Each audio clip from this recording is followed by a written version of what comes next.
Hello everybody, I'm back again. This is Miles with another LeetCode problem that's actually going to be diving into working with sets today and going over a very popular algorithm that's used in interviews called two-sum.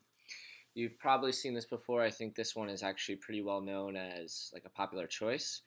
So much so, I'm not sure how much it's used anymore, but besides the point, it allows us to work with an array in an interesting way, and it allows us to not mutate, but work with the elements, getting to a sum. So without me just paraphrasing what the problem says, let's actually read it. So in this problem, we're given an array of integers. We want to return the indices. So remember that. We're not just returning the sum. We're returning the indices of the two numbers such that they would add up to a specific target. You may assume that each input would have exactly one solution, and you may not use the same element twice.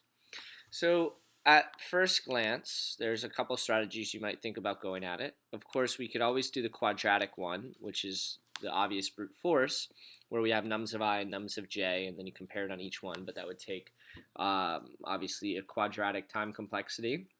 It wouldn't be very useful. So let's toss that one out. We could always do that, but I think you all can do that yourself. The next one that we could possibly look at is like maybe you might think that I could do nums of I plus 1, but just in this situation that would work. It wouldn't if the 7 was in the end. So what we're actually going to use today is a set. Now there's a bunch of different ways you can do this. I prefer using the set because I think it's quite useful and quick. We'll see how actually quick the answer is depending on my internet connection. But essentially what a set will allow you to do is it's think of it as like a unique object that only holds values, but each of them is unique and allows you to access them very quickly. So you don't actually have to go through and look through the whole thing. We're actually going to be working with targets minus the number, and as if you've seen my previous video, I think it'll make more sense when I walk through. So let's start by actually setting up the set.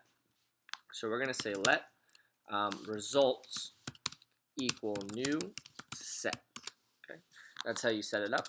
And again, what we're going to be doing or working with it, think of it a lot like an object where we're going to be adding to it. We're going to be checking if there's a value there, and then we're going to be working off of that. And then again, you can only have a unique value there. So if we have like two 2's in here, it won't work, and that's why it's great for this, because we can't use the same element twice. So the next thing that we want to do, it's like to set up for a lot of things, for let I equal 0, as long as I is less than nums.length, I plus plus. All right, straightforward. Okay. So then let's make it very clear what we're working with. This next step is optional, but I think it just makes it clear for instruction's sake. I'm going to say let cur equal nums of I, so that's our current number, right? And then we're going to say let second number equal target minus nums of I, right? So if we're looking at this right now through our first iteration, nums of I is going to be 2, right? Nums of 0, first element, 2. Second number is going to be target, 9, minus nums of I, which is going to be 7. Right, so that's going to give us our two elements that we're looking for, our two numbers. But now how can we actually work with that? So from here, let's say if, and this is where the set is going to come into, if results dot has second number, right? If results dot has second number, then what do we want to do? We want to return an array, right? We want to return an array of indices with, I believe it's going to be, let's see here, nums dot index of second number, right? This just goes through nums, and then we look at second number, which in this case I think would be 7, right? Yeah, 9 minus 2. And then in here it will say, okay, what's the index of this? And that would say 1, I believe. So then we'll have here, and then I. Okay. So now we'll say else results dot add nums of I. Okay. So let's run that and see what we get. Let's go here. Very good, 0, 1. And then let's submit that. All right.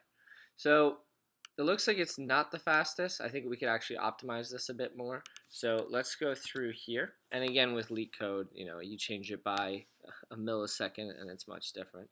Like right here, I was working on this earlier, and then this is the difference just depending on using the same things. But anyway, let's go through the whole thing again, and let's look at the description.